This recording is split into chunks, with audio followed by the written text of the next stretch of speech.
Cool. All right, I'll just kick it off now. I'm a minute early, but we should be good to go. It'll be 6 o'clock here any second. So starting off game one, Daniel L versus Maria Alzona. Looks like Armadia 6Q managed to win. Let's see how that happened. Just make sure you're a Steve and crispy toast. It should be. Did I get the right games? I think I got the right games, right? Just gonna double check. Yeah, that's the right games. Okay. So this one, Black managed to win. So we'll see how that came about. So far, opening pretty standard. Everything's okay. White playing here to complete the left side is possible.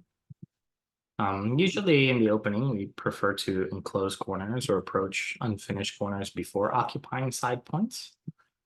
But D10 could be a flavorful idea. Aiming for some Kobayashi type of thing, trying to see if Black is going to play A, B, C, or D, and then handle the left side accordingly. Okay, Black encloses and White splits. If White wanted to maintain balance, White could also consider to enclose their own corner. And when Black encloses, then they split. And perhaps White was worried about something like this and giving Black too much in the way of the winged development like this. The double wing is quite nice for Black, so this one is really understandable. But so far, out of the opening, the feeling I'm getting, at least up until here, is that Black is doing just a little bit better. Namely, that's because White still needs to make an extension, and Black has developed more of the board than White. White playing Hane seems to be working. Typically in these situations, Black is going to play the counter Hane to try to drive White back. If White double Hanes, White has to be a little bit careful. The cutting points left over in the marked areas can be quite painful if White doesn't step back to connect them. In a situation like this, it could be quite good for Black because if we can imagine Black getting some type of natural ceiling sequence against White on the side here, Black could spend another move, maybe up here on the top, and the whole framework for Black is working quite well together.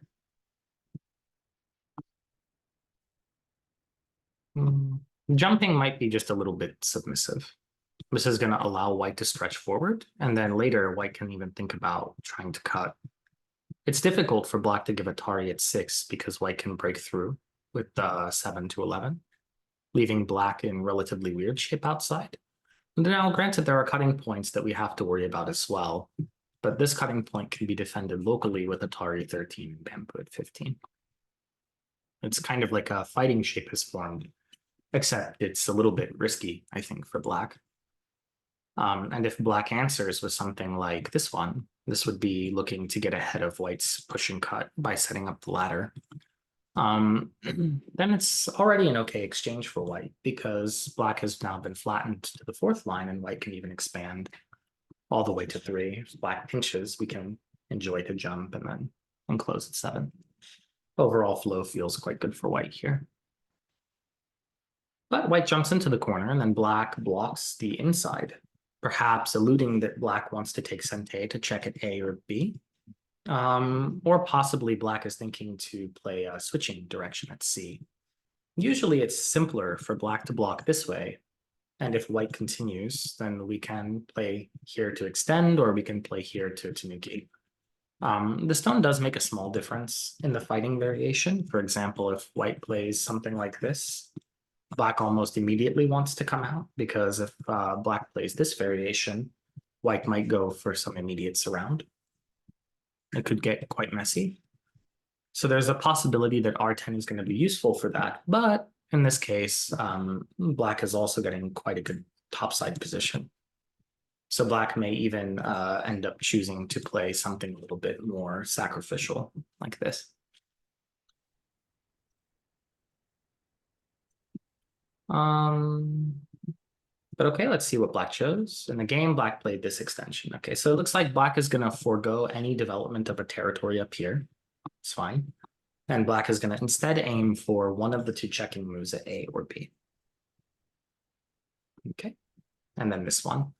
Generally, if we're going to do that, I might consider to play that one immediately without the extra pressing exchanges on the top side. For white to play Atari and extend his less value when black has come down to 1.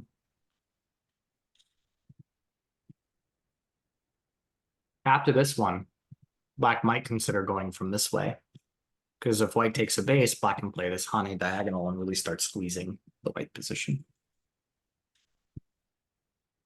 Okay, white settled, black extended. Now, if white wanted to make black concentrated, white could step here. We're not really worried about the crosscut because it's very hard for black to actually attack the cutting stone. If like this, white can live by capturing the stone. If black defends by connecting the outside somehow, later white can make the capture of the one stone smaller by cutting at 15 and capturing 17, and then eventually using that stone to leverage an invasion to the corner. Something similar to this move here at 19.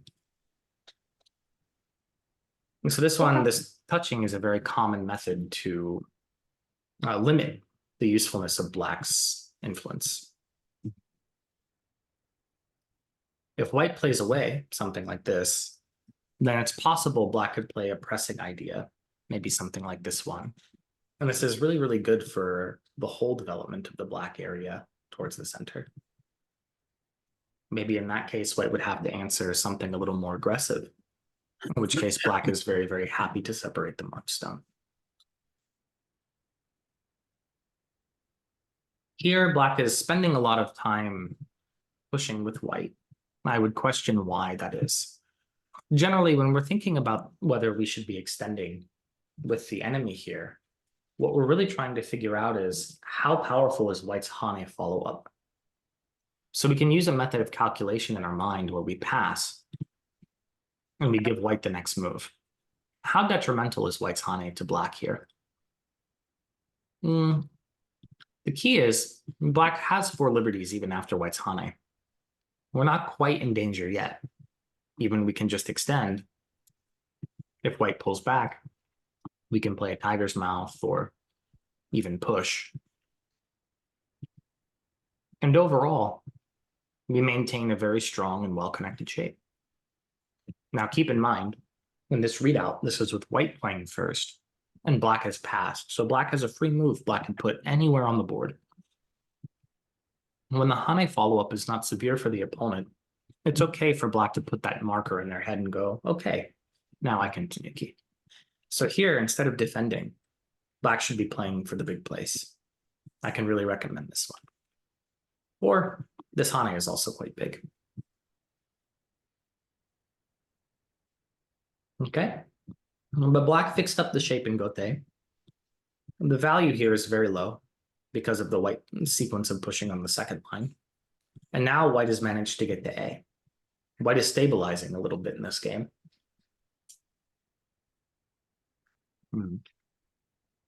Blocking is natural. Black may also consider, now that we have the support of this really big wall, to play a little faster if black would like to. This cut is still not quite working for white.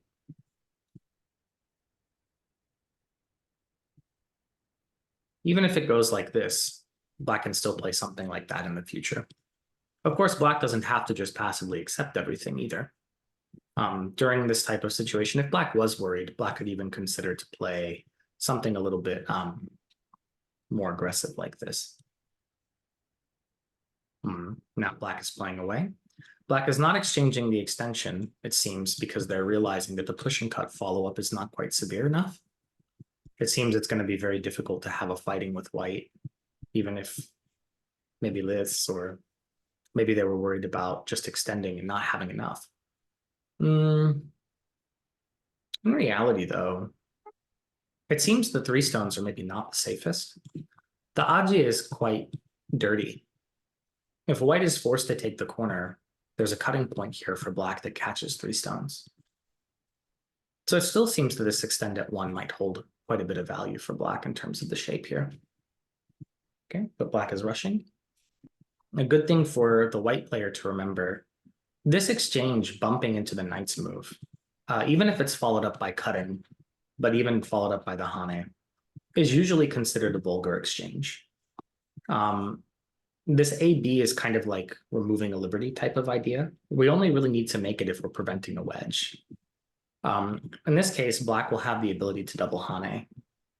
White could cut and give a tari and push, but the fighting condition for white is not great. This type of thing would be very difficult for white to handle. And if white omits the bad exchange and just extends, this would be a little more common. White's shape on the right-hand side is quite a bit cramped. We can imagine some point later in the game, black even firing, oh, whoops, I'm on the wrong tool. Black even firing off a series of exchanges, something like this. It's just not very clean. The whole shape for white can be broken. Even if black just connects, the whole white shape is cramped. So it's not really meaningful to play such vulgar exchanges. Typically, white would prefer to touch underneath on the second line. If black gets greedy and tries to cut, then white's going to have the ability to play the double hane exchanges and connect. This is going to result in black being stuck with bad shape, the rip knight's move. It's a good flow for white. If black doesn't play the greedy method and simply comes back with the hane, white can extend, force the connection, and like this, the shape is already nearly alive. White can jump to the center, something like A or B, and white can slide at C. It's very difficult for black to ever say this group is going to be in a life or death trouble. And white didn't have to give any of the bad exchange to settle the group here. Okay, for black, play a little bit stronger. We almost always need a reason not to double hane, so this should be the first thing we calculate. This cut, not a problem. And this cut, even worse, because we have this fighting method at 9, leaving white with 2 weak groups. Okay, so black was just a little passive. This extension puts a lot more pressure on A. Black can also consider to thrust down with Sagari to put more pressure on B. It's true, white can extend, but black can fix the shape with the simple one space jump. There's nothing here for white. Meanwhile, the white group at the right-hand side, it has seen better days. It's not quite alive yet. Okay. White seems to be abandoning hope for his 3 stones. If white wanted to have some semblance of rescue, white could try starting from 1. But the mission seems a bit difficult. That being said, this one is sort of begging black to play the knight's move and capture. If these 3 stones are killed, they don't become cutting stones, and you have less leverage with the A stones to try to use them to live in a more Sente-esque way. So just something to keep in mind. If the 3 stones die, the A group is getting weaker. Okay, and so, yeah. So far, everything is okay for black. There is nothing of risk here. The white 4 stones have now died, and white on the right side is dead in 1 move. For example, black goes here, white does not yet have 2 eyes. Even white jumps, we have P slide. Locally, it's a dead shape. Okay, so now white is basically banking that this moyo is going to be worth more than all of black's territory. If we count the sort of value of everything inside white's box, we can mark this with some triangles to really count easier. I don't count that. Maybe like a miscellaneous 3 points here. Then white's got this. And then we count it versus what I'll put in squares for black. And sort of get an idea of what black should be doing. Counting is almost always the tool that we use to determine whether or not we should invade deeply or reduce lightly. It's a very, very important thing. As it stands right now, this is the rough balance of territory. Probably we can give the bottom side to black because the right side group is weak. They're a bit of a miai. If we're assuming white's going to live with 2 points, then we will assume black gets the bottom. And now we can count. So white is at 2, 4, 6, 8, 10. 20. That's to 22, 24, 26, 28, 30, 35, 40, 45, 53. So white's at 53, 55, 60, 65 plus Comey, 72.5. And then black is going to be 1, 2, 3, 4, 5, 6, 7, 8, 9, 10, 12, 14, 16, 18, 20, 22, 24, 26, 28, 30, 32, 34, 36, 38, 40. And this is 2 by 1, 2, 3, 4, 5, 6, 8, 9, 10, 11, 12, 13, 14, 2 by 14. So that's 28. So we're at 68 there, 70, 72, 74, 76, 78, 79. So right now, black is leading. If black attacks A and reduces the B area lightly, even if white keeps the whole left side, black is winning. That makes a move like this somewhat risky. Black is giving chances back to white to attack and possibly get more than white should. This is a case where it would be enough for black to maybe exercise caution, maybe something like this or something like this. Try to reduce the white area as much as possible while building your own area. Then maybe you come back and attack the right side to keep the bottom. It should be enough to win this game in endgame. Right, sort of carrying on a little bit more. So black is thinking already at this point, okay, the two stones are dead, I'll leave them for later, and then pushes. The push is an 18-point endgame typically, and it's certainly big, but I think this A area is smaller than attacking B. Right now we're in the middle game, and the middle game is not the time to be playing endgame moves, unless the endgame moves are the biggest thing on the board and nothing else urgent is going on. And then you have the time you can play them. But right now, this is not the case. There's a glaring weak group that white has. Black doesn't really have any weak groups of his own. So black should be attacking white and getting the profit. This move is giving white a chance to fix. Maybe something like this. And once that group gets settled, white can start breaking up other parts of the board and actually play a game in endgame. Maybe then white has chances to win. Instead, white invaded. The only thing I can think is maybe white thought they were behind. This invasion, when the A group is not yet alive, is a bit reckless. Even if black just separates both, we can imagine something like this. And we'll just play a very rudimentary sequence to make life here. If white ends up dead, then the invasion's not really successful. The points haven't changed.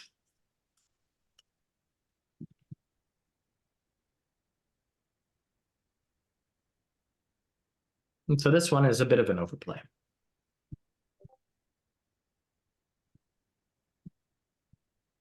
Black is trying to keep us behind enemy lines. This one is not really helping white get out. We're staying at the same line as black. If anything, we're helping black get stronger next to a weak shape that's cuttable. My feeling is this A for B is probably a very bad exchange for white. Something else white can consider, a simple jump. If black jumps out, then white can peep and try to connect out.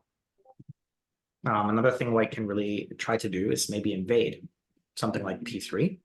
If black descends, white's got moves like this press that can start creating trouble inside black's territory. But this exchange shouldn't be a good exchange for white.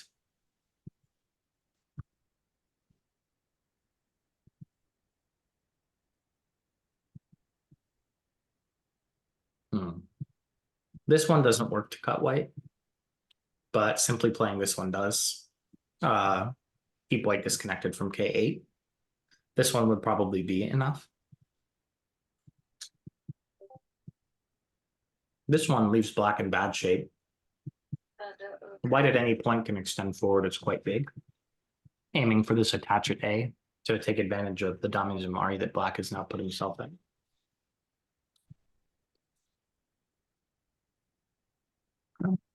And sort of zooming ahead for the sake of time here.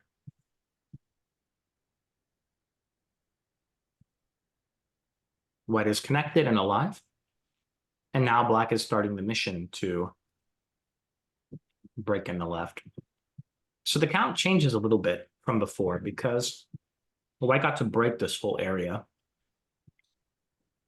And black did manage to get some points back here, but it might not be as much as white broke. If black succeeds in making something happen here, black should be winning.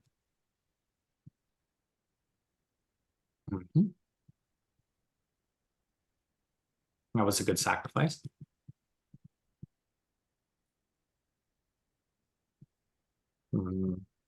White had to say goodbye. This connection isn't small. White has the ability to Hane at A and then empty triangle at B.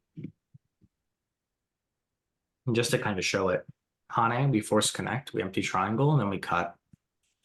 And black cannot give Atari from the inside because capture. When black Atari's from the outside, white connects, and the five black stones are now dead. So there was a bit of a combination white could have played here, rather than answering with the turn and allowing black to separate. It's a very big swing and score. From now, black should be ahead.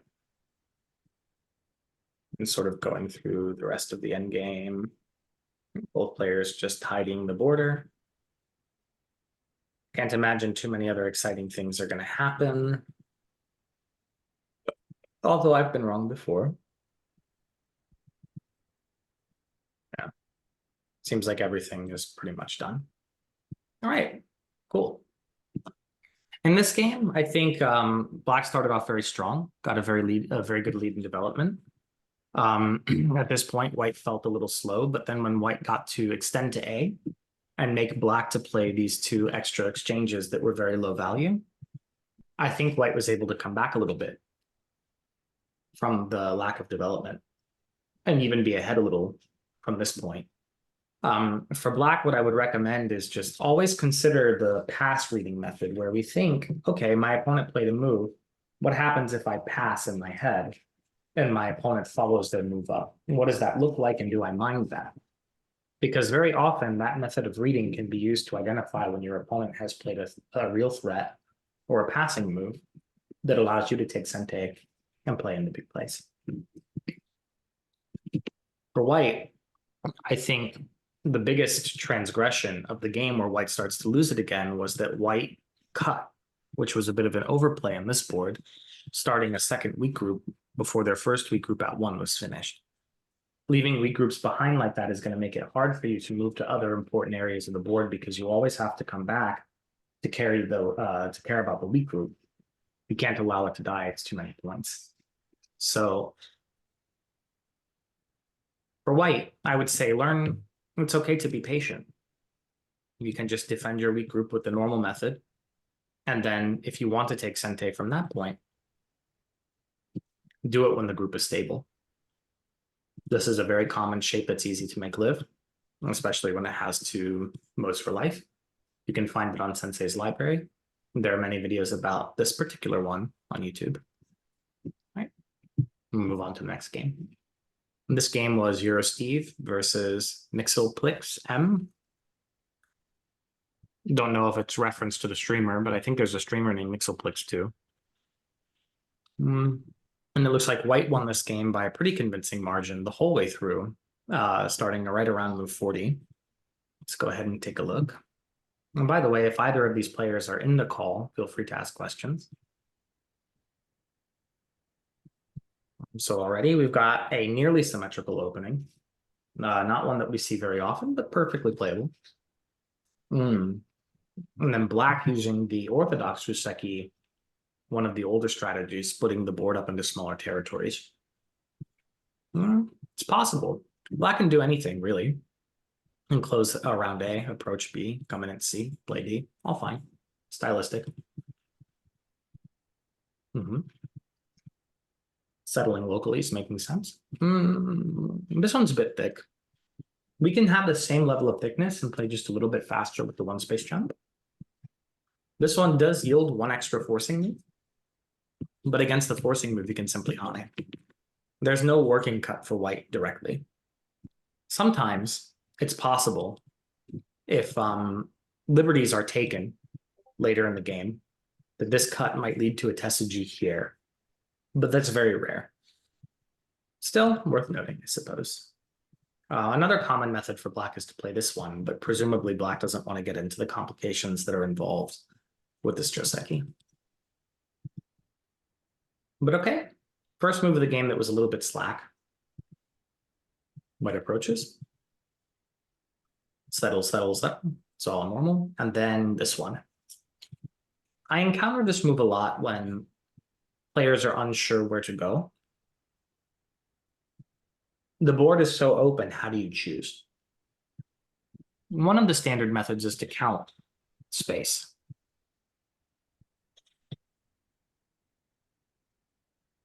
So on this board, the right side is 5 spaces, and therefore the smallest space-wise to get points.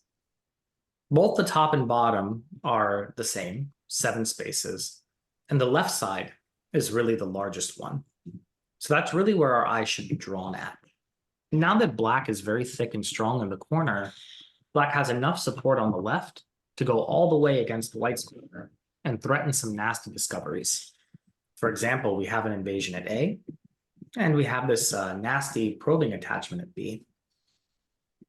You might ask, well, what happens if white pincers? That's all right. The pincer is an invitation for black to come right on in.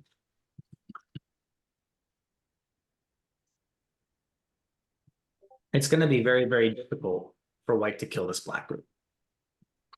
Once black has settled in the corner, the stone at 1 might be dead. But it's going to cost white a whole nother move. Remember, we use our pass method. It costs white a whole nother move to kill it completely. That means later we can do things with that stone. For example, attach or play like this one. Or even a move like this, where if white plays away, we can aim for something like this bump hane idea or the connect underneath idea, where we might force white into having some concentrated position like this. And then if white captures, of course, we got 19, 23, 25 facing the outside for free. White's territory increases slightly, but not by too much. So the pincer is not really something we worry about because the 1 stone is just 1 stone. It's very light. We can sacrifice it to take white's corner. And the left side is not really a big place for territory anymore because every time we add a stone to an area, it's naturally getting smaller. Before, it was this many lines. Now, it's this many lines. So the territory got smaller and smaller every move we added, became less valuable when white captured it. So this one was just a little too small and also a little too slow. White took the big place. Already white has a small advantage. There's an advantage twofold. Black played a slack move, which gave white a little bit, and white got to the big place, which gave white a little bit. Now notice white is keeping some distance. If white had gone all the way, this would be an invitation for black to pinch white and settle. White has achieved 2 stones running to the center, but what are they doing? It's very hard to assign a task or even a value to these 2 stones strategically for white. We're not really sure what their contribution to this game is going to be. But meanwhile, black's base at 2 and 4 has a very positive contribution. It stops the white from taking territory on the left, and the stone at 4 specifically is aiming again at those weak points in white's corner. So as black is getting stronger, black is sort of cocking the gun and aiming the barrel downrange at all the holes in white's shape. And that's the target black intends to fire on when these groups, these 2 stones become more akin to a living group. So by playing further away, if black pinches, it's going to be easier for white to play something like this kosumi to counterattack. Black is a little bit further from his own C7 stone. There's no threat of a connection underneath. And it's closer to white's corner, where if black has to play moves like this to try to live, white is happy with all of these exchanges because they fix all of white's corner problems. Now white chose to jump. Possible, but it's a little bit soft. Now this is going to give black the opportunity to dance very lightly, either this one, this jump, or potentially the small base. Okay. Extension would be the first impression for a lot of players, but actually, usually in this shape, it's better to high. The problem with extending with an iron pillar is that it's a very thick shape. It's super connected, which means in order to sacrifice the stone, you have to sacrifice both of them. The sacrifice is a bit heavy because losing the two stones means white gets very, very close. We can imagine the square points. White gets very, very close to black's two stones at the left-hand side. That's C12 and E12. It's not good to sacrifice two stones that way. Whereas if black were to sacrifice by allowing something like this to happen, it'd be a little bit easier because we can sacrifice one or the other. They're not completely connected to each other. No. White pushes. This is all protecting white's cutting point, and then white tanuki. This tanuki is okay because it attacks black's base. Black needed one more move there to live. So this is going to force black to run to the center. But it is leaving a weakness in white's own shape, namely with this wedge. Normally, white would love to play this Atari idea, but the problem is we're going to lose the three stones and most of the corner with it.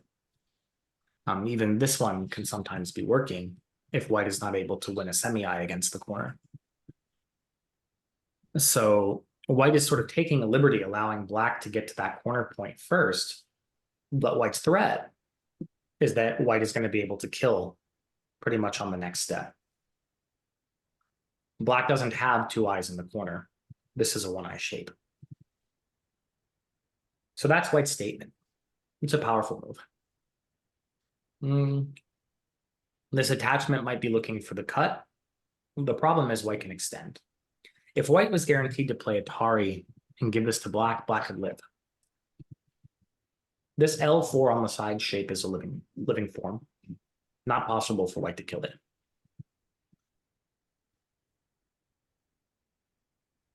But because white can slip this one in, and black cannot slide this one back,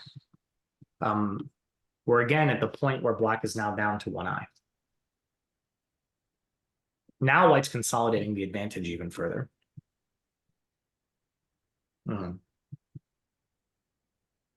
White's trying to keep black's space small.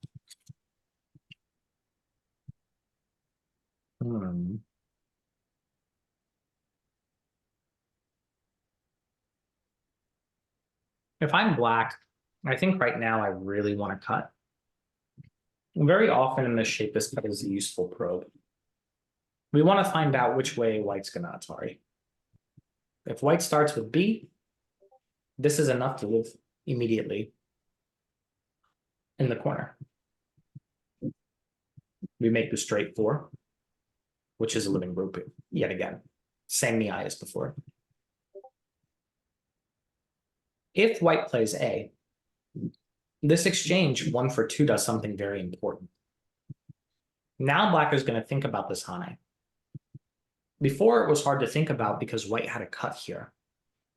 But the problem with the cut now is that black can start thinking about patterns like this. White can no longer connect because the cut of 1 for 2 is a self-Atari. Black will be able to take it 9.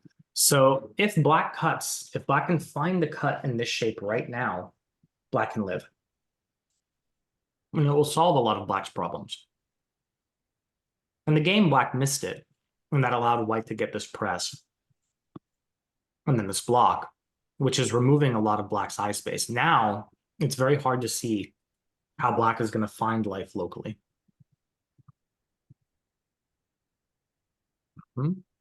Black is again running. And ultimately, it looks like the end of the result was black has died. Now, with the bottom left corner being dead, it's going to be very difficult for black to catch up. Black has a weak group at A and a weak group at B. White has no real weak groups to speak of. White's group cutting through at H12 is virtually alive. The only real weak white group, I guess, would be this white cutting group at 1. White hasn't physically removed the f5 stones or completely captured h5, so there's some bad agi with it. But they're temporarily okay because the black A group is so weak. So where does black go wrong here? I think it starts with this move. Black tried to be a little bit fancy to cut the knight's move, but didn't have the strong enough reading to verify that it worked. It seems black rushed and then missed. White had this extension. And then from that, black was trying to calculate this, it seemed, but probably missed that this was working, or this one was also working. And so didn't end up playing the shape that would allow black to get out. Very often we only make the jump when the Hane doesn't work. Usually if the Hane is working, it's going to be better. There's not really too much to talk about from this point, because really it's just a matter of white making sure that this group doesn't die while keeping the attacking pressure going on this black group, this black group. If white can accomplish that task, it's not really going to be possible for black to compensate the kill in the corner. So we'll see how white did it, right? White's again prioritizing. This Hane might have been a bit of an overplay. Typically, we want to connect. This connection is quite big. Now, if black cuts, we can Atari and push, and the cutting stones die naturally. Without this move, black is going to consider the cross cut. If white gives Atari like this now and push, black can turn, and black can Hane and start squeezing. White can extend, and black can simply move the whole group out in good shape. So white got the Hane, but it makes you wonder, did the Hane actually accomplish anything meaningful? It's not the worst move, but it ends up being a little bit slow.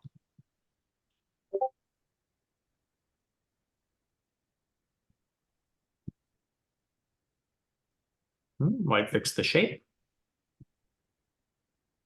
Now white is going for murder again. A little bit much.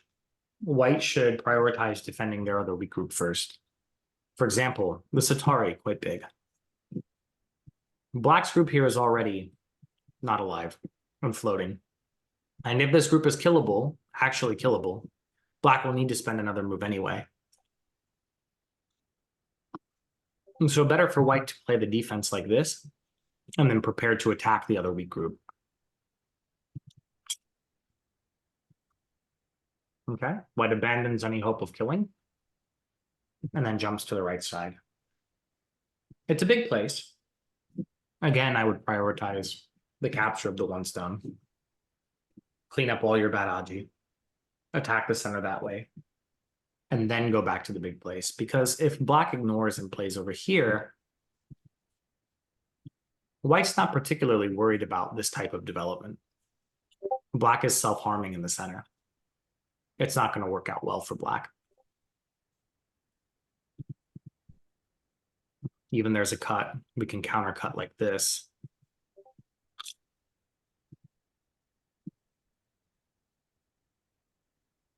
And it's a very difficult fight.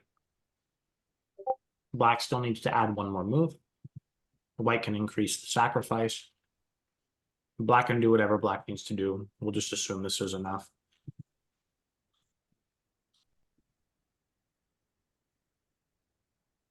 And even something like this could even be enough for white. Maybe even just fixing directly. The fighting is a really tough mission.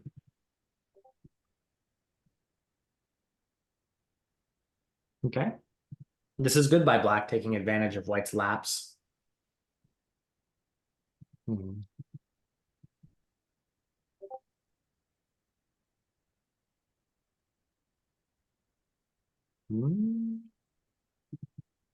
It seems this side would have been better. If black could get something like this going and even make a ko to try to catch the white stones at g6, black might have a shot at resurrecting their dead group. This is Aji we should always try to preserve because we can get this type of thing to happen. All of a sudden, we can flip the whole game.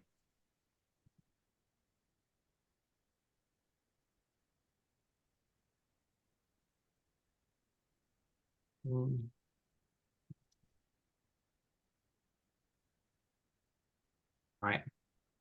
This invasion happens, black lives.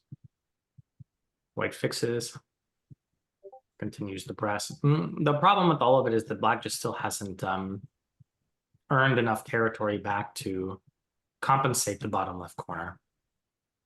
So in the end game, unfortunately, even though black did very well to get points, it was still not enough for black. And see, the game goes on for about another 70 moves. And in the end, it was still not enough. All right. Moving on to the third one.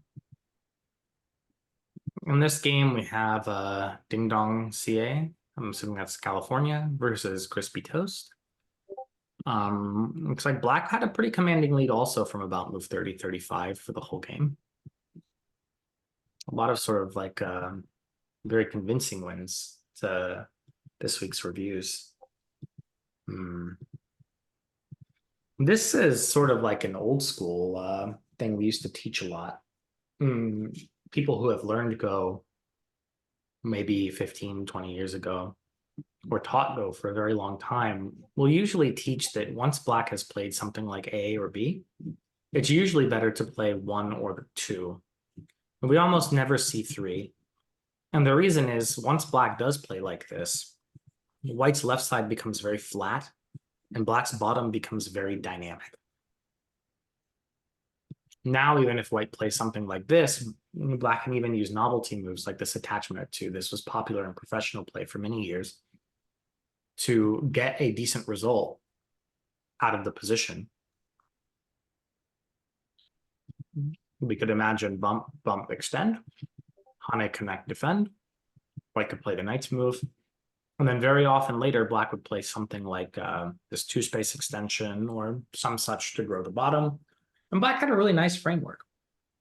White would take territory, but the left side would be very flat. And usually that would be one of the key points that would come up in the middle game that might cause white to have not enough, just a little bit behind in the end game if black handles the Chuban well. So just something to think about. I can't say it's a mistake. I haven't studied this move with AI since AI has come out. It's not something I've really looked at, but at least the older sort of teaching wisdom would say that this should be better for black. Okay, white approaches low. Now black can use the principle of the Kobayashi Fuseki here. Pincer would be the most natural place. This attachment would be the second most natural place. This wedge is a bit aggressive. It's going to leave a cutting point behind that white's going to have to worry about. And black is choosing to fix solidly. Black can fix a number of ways. The first one that comes to mind is this. If white cuts like this, white can get the squeeze from the corner, but again, white has that cut at A. It's very, very hard for white to play this way because white would eventually have to Atari and push. If white omits the push and plays jump instead, black can play the turn to force white to connect, and then black escapes, and white owes another move in the corner to live. From there, black can play something like this move at 19, and really the whole white position is becoming quite soft in the center. It's very, very easy for black to push around and attack. Connecting solid is when black doesn't want to deal with the cuts. It removes the power of white's Hane. This is no longer Sente, and now black can countercut it too. That's the meaning of this move. When white defends with a natural move at 3, black can consider 4, or in some cases, this sort of Atari Hane or Atari jump. For the sake of simplicity, we'll just look at the extension at 4. White can Atari connect and push. And then from here, black has things like Hane or extend. And again, it's another sort of fighting shape, but with black looking at this A, B, C idea later, or possibly jumping even to C to undercut white's base. Black can also consider peeping inside at A or pushing from the corner at B. Really, these are like the main key ideas. So this one, robbing a lot of the white continuation power. White blocks the corner. This is pretty standard. We don't really want black to push there, so that's quite understandable. Now it's also suggesting that this cut doesn't work. We can see black's going to get pretty caught, but it does allow black to extend. It's a very sharp shape. So far, they're playing quite well. White jumps. Again, this fixes the cut. And from now, black can choose to tanuki. If we pass in our mind and we read white 1, this move seems like it could be attractive for white. There's still a cut that we have to deal with. This Atari would start this fight. We saw this in an earlier review. This fight will be very hard for white. So white doesn't really like that idea. And if white Ataris from below like this, black is happy to keep extending. Black is very thick in the center, and all of these pushing exchanges help black grow the bottom. So later, when he gets to a move like 13, the bottom is going to be very difficult for white to find a happy invasion point. So as black, we're not really concerned about 2. Another way we can think about it is 2 would be like building a wall along this 8th line here that would like to go this way. One of the ways that we would parry 2 is by simply enclosing. If black goes here, a lot of white's potential territory follow-up from the push would be gone. Okay. Black is immediately going for the cut. And with this, white is dead with the 3 stones. It's an overplay. White should connect, allow black to jump, and then leave the 2 stones for fighting later. This would be the best method for white. This is looking to be the point where black really sort of takes the lead, because once the corner dies, when the 5 stones are dead, black is thick. Which means everything white's doing here is very weak now. When you've got this position where your opponent's playing very fast like this from the weak group, the most natural way to affect it is just separate. Black can come directly in the middle at this timing, and it's going to be very hard for white to find a good next move. If white jumps, we can even just separate. It becomes that simple. This one has the feeling of a helping exchange. We're fixing white's shape. White's got the perfect extension. That being said, white probably still needs another move. I don't know if I would have been brave enough to try to attack the black corner now. Black is just locking down the territory. This one, it's a thick move. We like to play diagonals when they can do work on both sides. So in this case, A and against B. There's no work the diagonal can do against B. So it's not so efficient. A stronger move for white would be enclosing. It's true black can pinch, but the white corner is strong. And this is only 1 stone. White could easily temporarily sacrifice it or use it in some other method. For example, this attachment, or possibly later running out. White can use the stone later. And if black spends a lot of moves to capture it, you can imagine something like this. Maybe white peeps from above. If black has to make these types of moves like 6, 8, 10, 12 to finish off the 1 stone, that stone has been paid for with interest. White got a lot of good benefits out of sacrificing it. But this one is heavy.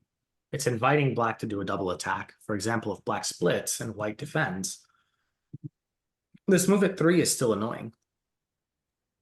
It's still really bad agi for black. We can also play this one.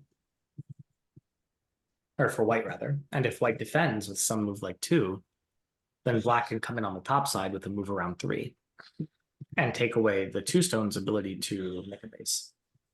It's quite good. Instead, black plays this one, which is a bit submissive. The corner was already strong, so sliding from the corner on the second line is quite small.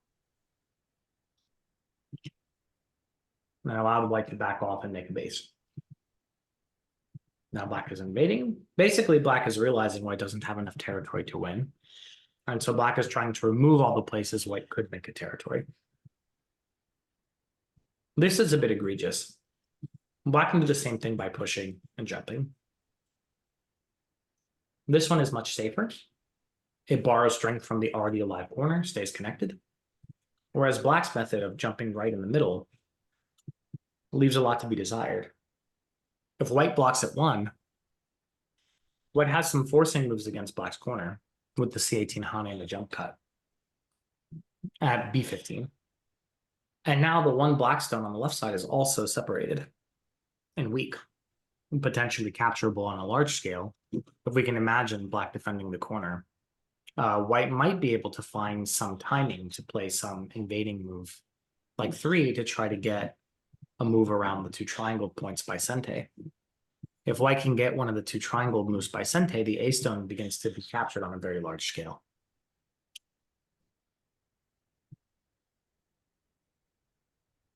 Here, white's capping. White's basically saying, I don't have enough points, so I need to build all the middle to win. And the problem is, black can escape at A or B, and there's even a gap at C. So it lacks the severity, the impact to make black respond. Black at this point can Tanuki. Okay, black chooses to connect for simplicity.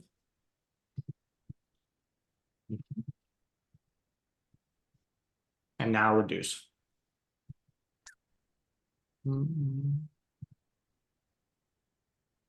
Pushing from behind, we're helping black to walk in.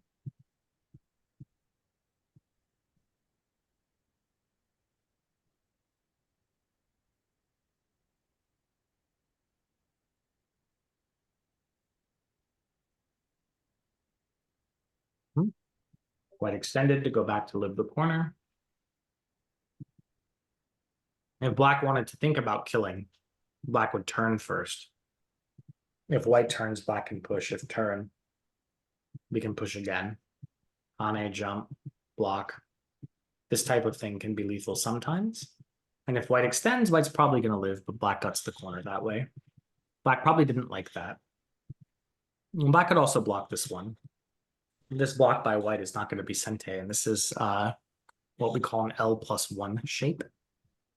This is the L. The stone at 2 is the +1. And the life and death status on this one is whoever plays first.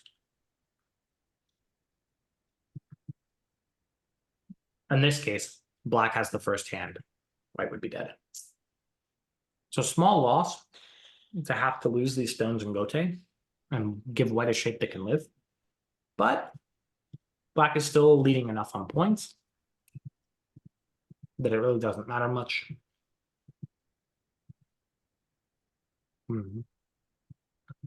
Likely white didn't want to push because white was afraid of this type of thing. And white doesn't throw in and play this one because white is afraid of the power score, the bulky 5 dumpling.